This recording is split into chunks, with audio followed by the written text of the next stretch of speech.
Redox equations को balance करना सीखेंगे और उसके लिए जो मेथड यूज़ करेंगे that will be oxidation number method. तो ऑक्सीडेशन नंबर मेथड के ज़रिए से रिडॉक्स इक्वेशंस को बैलेंस करने के लिए बेसिकली 3 स्टेप्स इन्वॉल्व होते हैं, जिसमें स्टेप नंबर 1 होता है कि रिएक्शन के दौरान कुछ एलिमेंट्स ऐसे होते हैं जिनकी ऑक्सीडेशन नंबर में कोई ना कोई चेंज आ रहा होता है रिएक्टेंट साइड पे, और प्रोडक्ट साइड पे उन एलिमेंट्स को हम इंडिकेट करते हैं, उनको आइडेंटिफाई करना होता है। सबसे पहला स्टेप हमारा क्या होगा, identifying those elements that are undergoing any change in their oxidation number during the reaction. Reactant side पे जब देखेंगे तो उन एलिमेंट्स की ऑक्सीडेशन नंबर कुछ और होगी, और प्रोडक्ट साइड पे जब हम देखेंगे तो उन्हीं सेम एलिमेंट की जो ऑक्सीडेशन नंबर है वो चेंज होगी। तो सबसे पहला काम क्या होगा कि उनको हमने आइडेंटिफाई कर लेना है। स्टेप नंबर 2 में करना ये है कि एरोज की मदद से फिर उस चेंज को हमने इंडिकेट करना है कि ये जो चेंज आ रहा है एक्चुअली वो जो ऑक्सीडेशन नंबर में चेंज आता है तो वो इलेक्ट्रॉन गेन या इलेक्ट्रॉन लॉस की वजह से आ रहा होता है। तो कितने इलेक्ट्रॉन गेन हुए, कितने इलेक्ट्रॉन लूज हुए हैं, वहां पर एरोज की मदद से हमने उसको इंडिकेट कर देना है। ये होगा स्टेप नंबर 2। और स्टेप नंबर 3 में फिर हमने क्या करना है कि वो जो इंक्रीज आ रहा है या डिक्रीज आ रहा है ऑक्सीडेशन नंबर में, उसको हमने इक्वेट कर देना है। मतलब कि जो इलेक्ट्रॉन गेन हो रहे हैं और जो इलेक्ट्रॉन लॉस्ट हो रहे हैं वो इक्वल होने चाहिए, उनको हमने इक्वल कर देना है कि number of electron gain should be equal to the number of electron lost. उनको इक्वेट करने के बाद, उनको बैलेंस करने के बाद बाकी जो एलिमेंट्स रह गए हैं, यानी ऐसे एलिमेंट्स भी उस रिडॉक्स इक्वेशन में मौजूद होते हैं जिनकी ऑक्सीडेशन नंबर में कोई भी चेंज नहीं आया होता। रिएक्टेंट साइड पे जब देखें तो सेम ऑक्सीडेशन नंबर होगा, प्रोडक्ट साइड पे देखें तो वही उनका ऑक्सीडेशन नंबर होता है जो रिएक्टेंट साइड पे है। तो उन एलिमेंट्स को फिर बैलेंस किया जाता है लास्ट पे, और उनके लिए हम इंस्पेक्शन मेथड यूज़ करते हैं। इंस्पेक्शन मेथड को इजीली हम इस तरीके से बता सकते हैं कि रिएक्टेंट साइड पे हम देखेंगे उन एलिमेंट्स की कितनी तादाद है, प्रोडक्ट साइड पे देखेंगे कितनी तादाद है, फिर दोनों को किसी एक ऐसे डिजिट से हम मल्टीप्लाई कर देंगे, किसी डिजिट्स के साथ जिनसे दोनों साइड पे बिल्कुल सेम आंसर आए। तो ये हम देखेंगे कि किस तरह से ये किया जाता है। एग्जाम्पल हम इसमें ले लेते हैं, एक इक्वेशन है जिसमें पोटाशियम डाइक्रोमेट रिएक्टेंट साइड पे रिएक्ट कर रहा है हाइड्रोजन क्लोराइड के साथ। उससे हमें 4 प्रोडक्ट्स मिल रही हैं, potassium chloride, chromium chloride, chlorine और वाटर। सो इस एग्जाम्पल को हम आगे लेके चलेंगे, इसकी मदद से हम बैलेंस करना सीखेंगे। Step number 1, identifying those elements that are undergoing any change in oxidation number during the reaction। तो इस एग्जाम्पल में अगर हमने ये देखना है और आइडेंटिफाई करना है एलिमेंट को कि कौन से एलिमेंट में ऑक्सीडेशन नंबर का चेंज आ रहा है, तो इसके लिए ज़रूरी है कि हम इस इक्वेशन में मौजूद तमाम एलिमेंट्स को उनके ऑक्सीडेशन नंबर असाइन कर दें। तो ऑक्सीडेशन नंबर असाइन करने के लिए जो रूल्स पड़े हैं उनको फॉलो करते हुए हर एलिमेंट को ऑक्सीडेशन नंबर यहाँ पर हम देंगे। तो यहाँ से अगर स्टार्ट करें पोटाशियम डाइक्रोमेट से, पोटाशियम +1 ऑक्सीडेशन नंबर शो करती है अपने कंपाउंड्स में, फर्स्ट ग्रुप की मेंबर है। तो अगर एक पोटाशियम की +1 है तो यहाँ पर 2 पोटाशियम है, +1 × 2, तो टोटल चार्ज हो गया +2 इस 2 पोटाशियम्स की वजह से। उसके बाद क्रोमियम जो है ये ट्रांजिशन मेटल है, तो transition metals variable oxidation state show करती हैं। तो इसकी ऑक्सीडेशन स्टेट हम फिर एंड पे निकालते हैं। पहले हम उनकी ऑक्सीडेशन नंबर असाइन करते हैं जिनके हमें पता होता है कि इसका यही ऑक्सीडेशन नंबर होगा फिक्स्ड। तो ऑक्सीजन क्योंकि अपने मॉलिक्यूल्स में, अपने कंपाउंड्स में -2 ऑक्सीडेशन स्टेट शो करती है, एक ऑक्सीजन का अगर -2 है तो यहाँ पर 7 ऑक्सीजन एटम्स हैं, तो 7 को इससे मल्टीप्लाई कर दें, आंसर आएगा -14। अब ओवरऑल हमारे पास जो माइनस चार्ज है इट इज़ -14, और जो पॉजिटिव है अभी तक वो +2 है। हमने मॉलिक्यूल क्योंकि न्यूट्रल होता है ना, तो उसमें पॉजिटिव और नेगेटिव जो ऑक्सीडेशन नंबर्स होते हैं वो इक्वल होते हैं। अभी हमारे पास सिर्फ +2 है, यानी +12 बाकी है। तो 2 क्रोमियम है, तो जो जितना भी +2 चार्ज है वो इन 2 क्रोमियम की वजह से होगा। तो इसलिए एक क्रोमियम की वजह से अगर +6 हो, +6 × 2 कर दें तो ये हो जाएगा +12। तो इस तरीके से हमने इनकी ऑक्सीडेशन ये जो नंबर है ये साइन करते जाएंगे। आगे है हाइड्रोजन क्लोराइड, जिसमें हाइड्रोजन इज लीस्ट इलेक्ट्रोनेगेटिव, या फिर हम कह सकते हैं लेस इलेक्ट्रोनेगेटिव है देन क्लोरीन। तो इसलिए इसकी होगी +1 और क्लोरीन की होगी यहाँ पर -1। प्रोडक्ट साइड पे है पोटाशियम क्लोराइड, पोटाशियम की +1, क्लोरीन की -1। उससे आगे है क्रोमियम क्लोराइड, तो क्रोमियम जैसे हमने पहले कहा ट्रांजिशन मेटल है तो हमें इसकी नहीं पता होगी, वेरिएबल ऑक्सीडेशन नंबर शो करती है ना ये। तो पहले हम क्लोरीन को दे लेंगे। क्लोरीन की अगर एक क्लोरीन एटम शो करे -1 तो 3 क्लोरीन एटम्स की क्या होगी, मल्टीप्लाई कर लें 3 के साथ, आंसर आएगा -3। तो मालिक्यूल के अंदर जितना नेगेटिव चार्ज हो उतना ही पॉजिटिव चार्ज होता है, तो अगर -3 है तो उतना ही प्लस चार्ज होगा, यानी क्रोमियम का होगा +3। क्लोरीन Cl2 मालिक्यूल ये फ्री स्टेट में मौजूद है, तो इसका मतलब इसकी फ्री स्टेट में कोई भी एलिमेंट कोई भी मालिक्यूल हमारे पास होता है तो उसकी जो ऑक्सीडेशन नंबर है वो होता है 0। वाटर मालिक्यूल जिसमें एक प्रोटॉन की +1 हो तो मल्टीप्लाई कर दें 2 के साथ, तो टोटल पॉजिटिव चार्ज +2 है, तो एक ऑक्सीजन का यहाँ पर -2।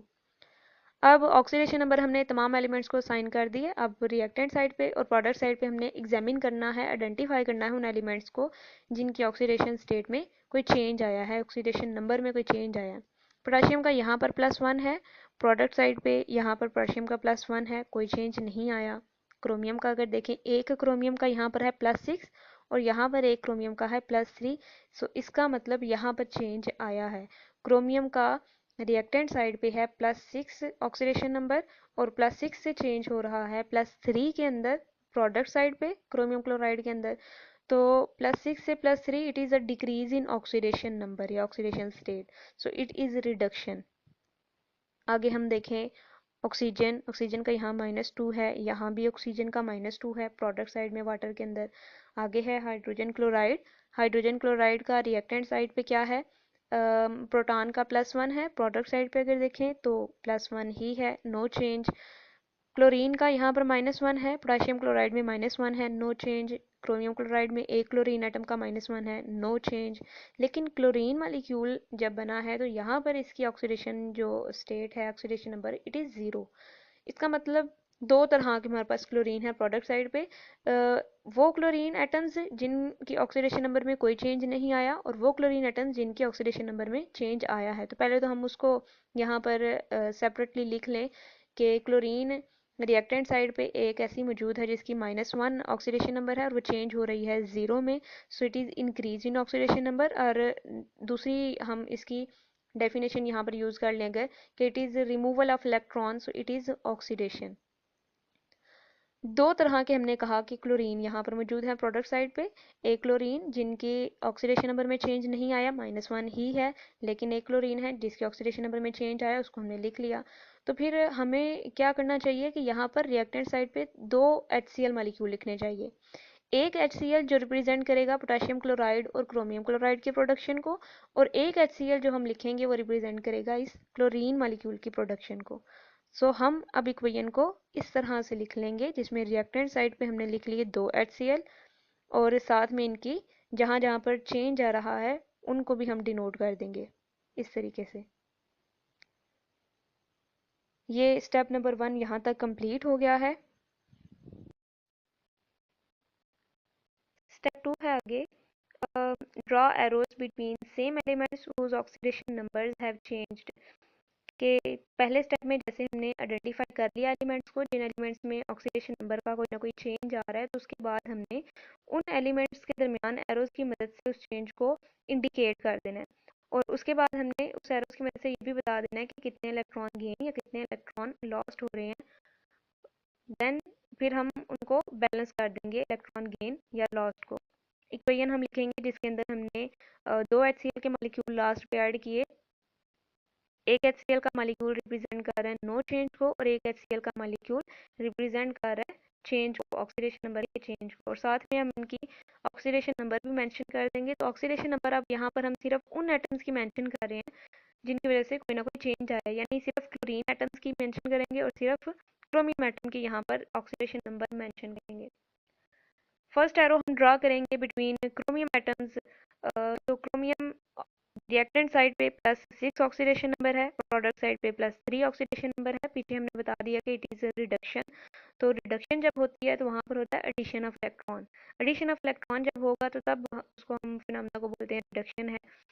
तो +6 से +3 में चेंज आने के लिए 3 इलेक्ट्रॉन ऐड करते हैं, तो तब +6 से +3 ऑक्सीडेशन नंबर आता है। तो यहाँ पर हम लिख लेंगे +3 इलेक्ट्रॉन्स और रिडक्शन है ये भी रिप्रेजेंट कर देंगे एरो पे। लेकिन अगर हम यहाँ पर देखें तो रिएक्टेंट साइड पे 2 क्रोमियम एटम है, एक क्रोमियम एटम में 3 इलेक्ट्रॉन ऐड करें, ठीक है, क्रोमियम +3 ऑक्सीडेशन नंबर हमें मिल गया।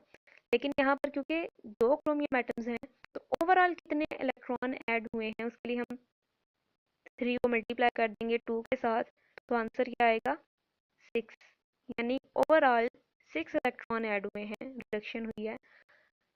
अब हम क्लोरीन के बारे में उसको इंडिकेट करेंगे एरो की मदद से।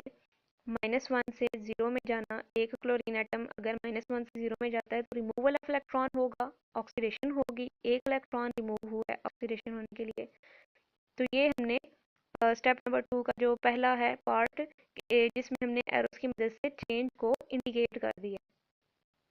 अब हमने इन इलेक्ट्रॉन गेन और इलेक्ट्रॉन लॉस्ट को बैलेंस करना है, तो अलग से दोबारा से इक्वेशन लिख लेंगे वही वाली।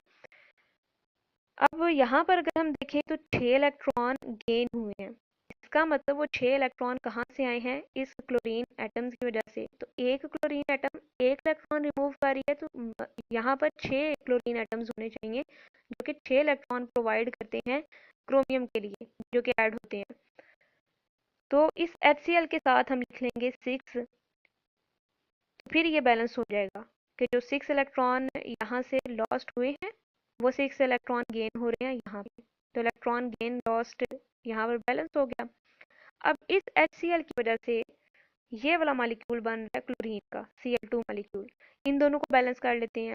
तो रिएक्टेंट साइड पे 6 Cl है, प्रोडक्ट साइड पे 6 करने के लिए हम क्या करेंगे, क्लोरीन के साथ 3 लिख दें अगर, तो 3 × 2 ये 6 बन जाएगा। तो ये क्लोरीन एटम्स, वो वाले क्लोरीन एटम्स जिनके ऑक्सीडेशन नंबर में चेंज आ रहा है, वो दोनों साइड पे अब बैलेंस हो गए हैं।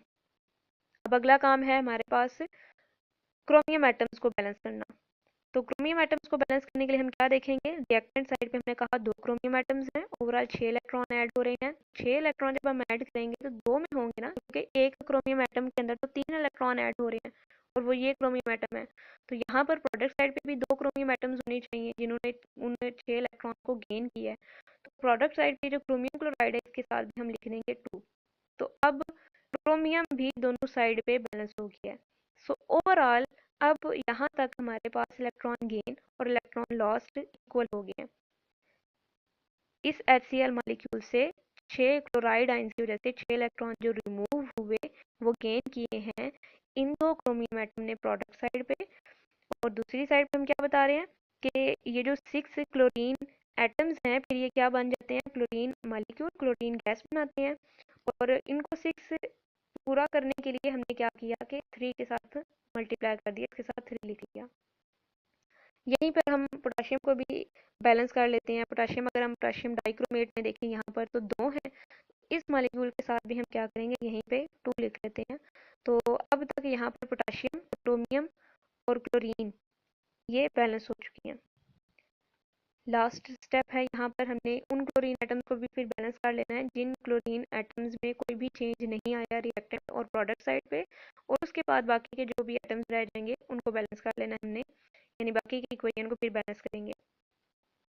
हमने वो इक्वेशन लिख ली जिसमें हमने इलेक्ट्रॉन गेन और लॉस्ट को अभी बैलेंस किया था, और पोटाशियम का भी हमने दोनों साइड बैलेंस कर लिया। अब फर्दर है हमारे पास बाकी 2 चीज़ें, एक है हमारे पास हाइड्रोजन एटम और दूसरी है हमारे पास ऑक्सीजन एटम। क्योंकि पोटाशियम, क्लोरीन और क्रोमियम बैलेंस हो चुकी है, बाकी हमारे पास ऐसे क्लोरीन एटम्स अभी तक मौजूद हैं जिनमें कोई भी चेंज नहीं था आया, और प्रोटॉन्स और ऑक्सीजन मौजूद हैं। तो इनमें से पहले हम उन क्लोरीन एटम्स को बैलेंस करेंगे जिनमें कोई भी चेंज नहीं आया। प्रोडक्ट साइड पे अगर हम देखें तो ये 2 मॉलिक्यूल्स बन रहे थे, पोटेशियम क्लोराइड बन रहा और क्रोमियम क्लोराइड बना। इनमें टोटल हम क्लोरीन काउंट कर लेंगे कितने हैं, तो इस मॉलिक्यूल में अगर हम काउंट करें तो 2 × 3 6, इस मॉलिक्यूल की वजह से 2 क्लोरीन एटम्स, टोटल है हमारे पास 8 क्लोरीन एटम्स ऐसे हैं प्रोडक्ट साइड पे KCl और क्रोमियम क्लोराइड की वजह से जिनमें कोई भी चेंज नहीं आ रहा, और उसको रिप्रेजेंट करने के लिए हमने ये HCl मॉलिक्यूल लिखा था। इसका मतलब यहाँ पर हम लिख लेंगे इसके साथ 8। तो अब हमारे पास वो क्लोरीन एटम्स भी बैलेंस हो गए हैं that do not undergo any change, अब पीछे रह गए हैं प्रोटॉन्स और ऑक्सीजन। यहाँ पर ये जो प्रोटॉन्स हैं हाइड्रोजन एटम और ये जो ऑक्सीजन एटम है, इनको बैलेंस करने के लिए हम क्या करेंगे, यहाँ पर देखते हैं रिएक्टेंट साइड पे पोटेशियम डाइक्रोमेट में 7 ऑक्सीजन है। इसका मतलब यहाँ पर भी हमारे पास 7 ऑक्सीजन होने चाहिए वाटर मॉलिक्यूल में। और टोटल हम प्रोटॉन अगर काउंट करें, रिएक्टेंट साइड पे प्रोटॉन्स है हमारे पास ओवरऑल, इस 8 को इस 6 में ऐड करें तो ये बन गए 14। और प्रोडक्ट साइड पे अगर हम देखें तो सिर्फ यही मॉलिक्यूल है जिसके अंदर प्रोटॉन है, और वो प्रोटॉन है 2। तो यहाँ पर प्रोडक्ट साइड पे हैं 2 प्रोटॉन्स। अब हमने इन 2 प्रोटॉन्स को 14 बनाना है, तो किस डिजिट से मल्टीप्लाई करें ये 14 बन जाए, तो मल्टीप्लाई कर लेंगे इसको हम 7 के साथ, यानी इस वाटर मॉलिक्यूल के साथ हम यहाँ पर ऐड कर देंगे 7, जिसकी वजह से रिएक्टेंट साइड के प्रोटॉन्स और प्रोडक्ट साइड के प्रोटॉन्स भी बैलेंस हो गए हैं, और जो ऑक्सीजन है वो भी बैलेंस हो गए हैं। ऑक्सीजन सिर्फ इस मॉलिक्यूल के अंदर थी पोटेशियम डाइक्रोमेट में 7 ऑक्सीजन, यहाँ पर अगर देखें वो भी बैलेंस हो गए हैं। तो ये 3 स्टेप्स हैं जिनकी मदद से हम किसी रिडॉक्स इक्वेशन को बैलेंस कर सकते हैं। ओवरऑल जो फाइनल हमारी इक्वेशन बनेगी वो इस तरह से होगी, potassium dichromate 14 HCl molecule, last में हमने क्या करना है कि इन दोनों को भी ऐड करके लिख देना है। 2 potassium chloride molecules, 2 chromium chloride, 3 chlorine molecules और 7 वाटर मॉलिक्यूल। तो फाइनल इक्वेशन ये बनेगी हमारी बैलेंस करने के बाद।